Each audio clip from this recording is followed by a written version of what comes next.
इंसान जब भी कोई गलत कदम उठाता है तो उससे पहले एक षड्यंत्र जरूर बनाता है और अपने षड्यंत्र के तहत भरपूर कोशिश करता है कि अपने काम को अंजाम भी दे दे और कभी वो पकड़ा भी ना जाए। पर शायद वो भूल जाता है कि इंसान जैसा कर्म करता है उसको बिल्कुल वैसे ही फल मिलता है।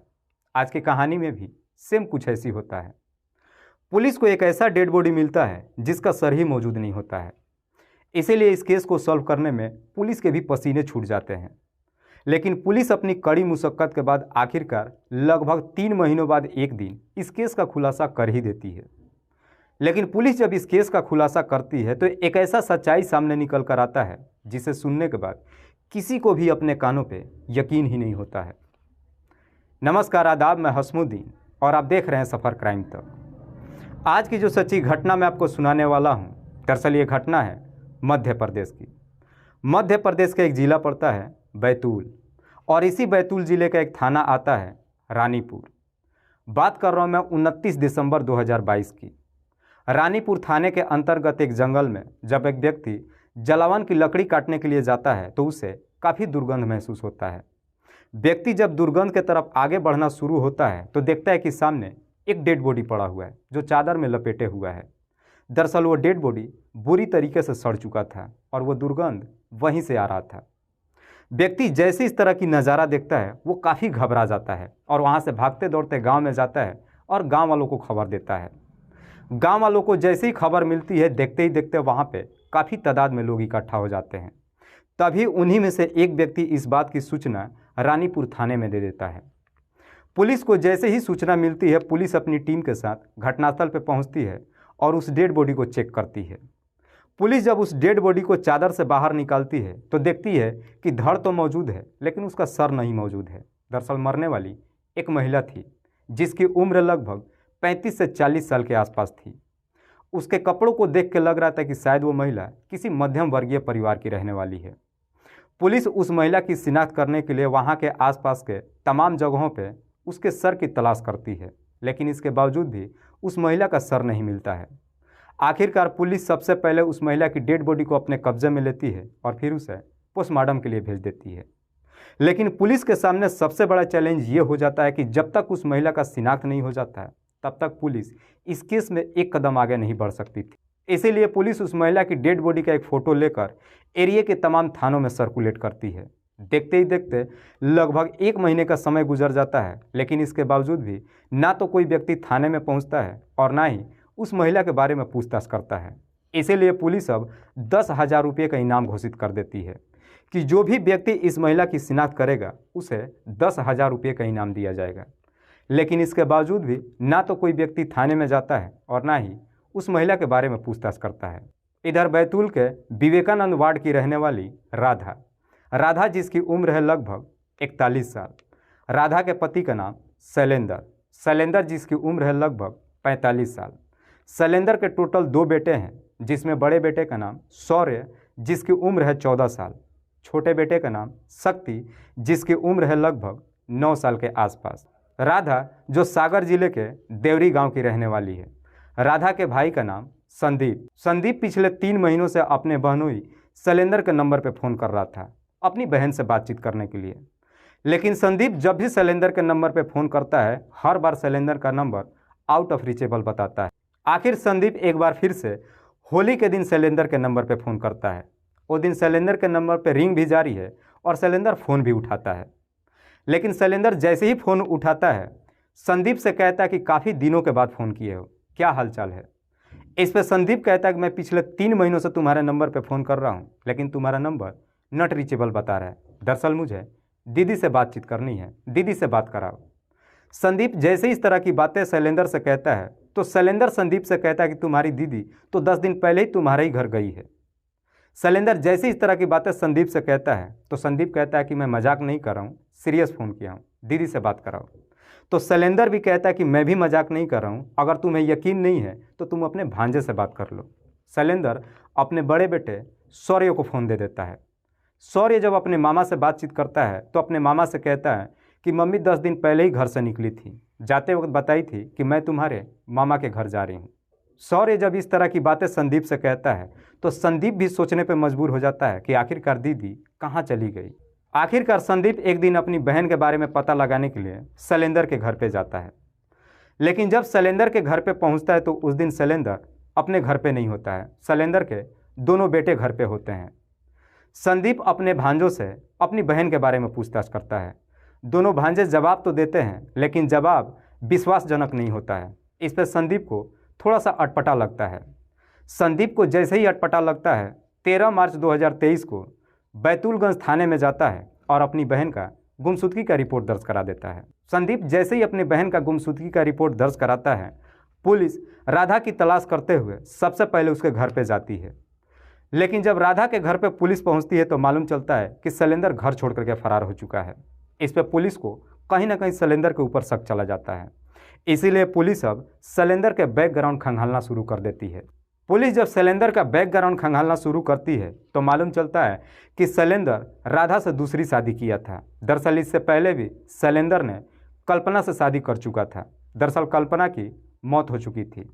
लेकिन पुलिस जब कल्पना की मौत की वजह ढूंढती है तो मालूम चलता है कि कल्पना के आग में जलने की वजह से मौत हुई है। दरअसल कल्पना के घर परिवार वालों ने शैलेंद्र के ऊपर ही शक जताया था। पुलिस के सामने जैसे ही शैलेंद्र का इस तरह का बैकग्राउंड रिपोर्ट आता है, पुलिस को अब कहीं ना कहीं शैलेंद्र के ऊपर गहरा शक चला जाता है। इसीलिए अब पुलिस शैलेंद्र के नंबर पर कई बार फ़ोन करती है, लेकिन हर बार शैलेंद्र का नंबर स्विच ऑफ बताता है। इसीलिए पुलिस अब शैलेंद्र का मोबाइल सर्विलांस पर डाल देती है। आखिरकार लगभग 10 दिनों बाद शैलेंद्र का मोबाइल ऑन होता है।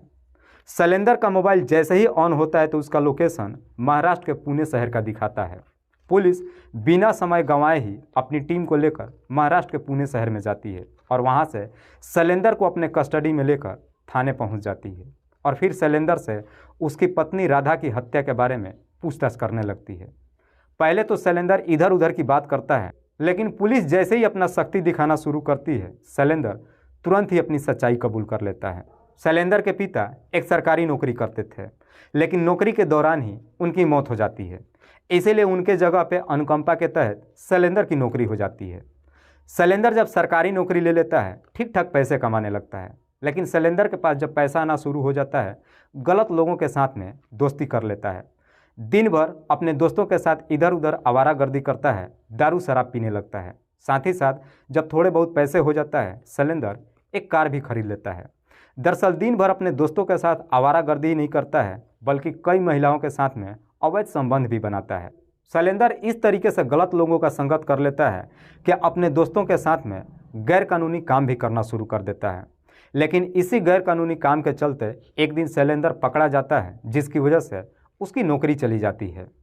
जब शैलेंद्र की नौकरी चली जाती है, इसी बीच में उसकी पहली पत्नी कल्पना की मौत हो जाती है। लेकिन कल्पना जैसी इस दुनिया को छोड़ के चली जाती है, उसके बाद से शैलेंद्र राधा से शादी कर लेता है। राधा से शादी कर जब अपने घर लेकर आता है, उसके बावजूद भी शैलेंद्र के जीवन में कोई बदलाव नहीं होती है। शादी के बाद भी अपने दोस्तों के साथ दिन भर आवारागर्दी करता है।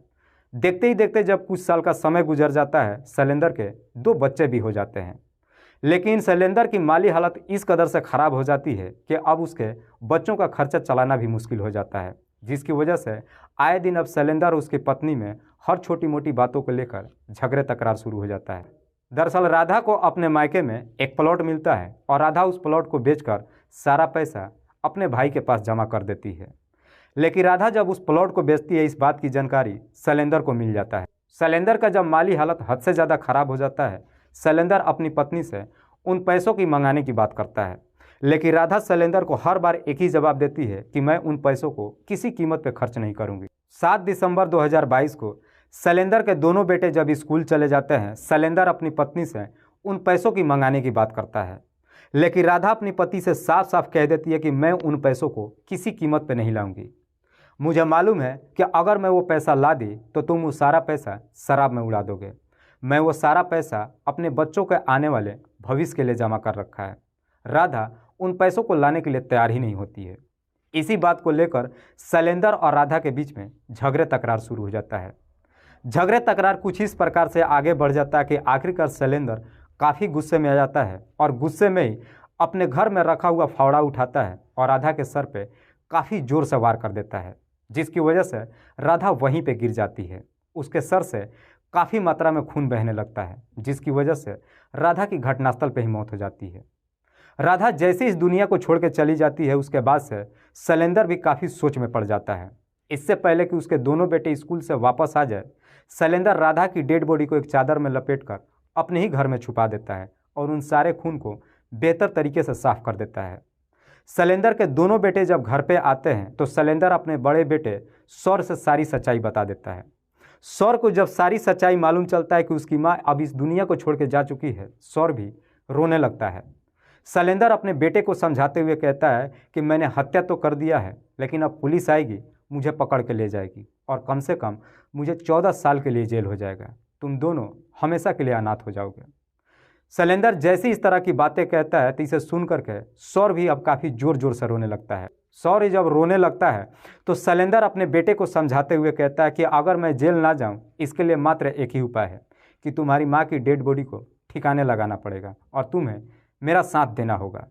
हम उसके डेड बॉडी को इस तरीके से ठिकाने लगाएंगे कि हम कभी पकड़े ही नहीं जाएंगे। शैलेंद्र जब इस तरह की बातें सौर से कहता है तो सौर भी अपने पिता को साथ देने के लिए तैयार हो जाता है। रात्रि के वक्त शैलेंद्र अपनी पत्नी राधा की डेड बॉडी को अपने ही कार में रखता है और अपने बेटे सौर के साथ में अपने घर से रवाना होता है और राधा की डेड बॉडी को लेकर रानीपुर के इलाके के जंगल में जाता है और उसकी डेड बॉडी को जंगल में फेंक देता है। लेकिन राधा की डेड बॉडी को कोई पहचान न कर सके, शैलेंद्र अपने षड्यंत्र के तहत ही एक आरी लेकर के जाता है।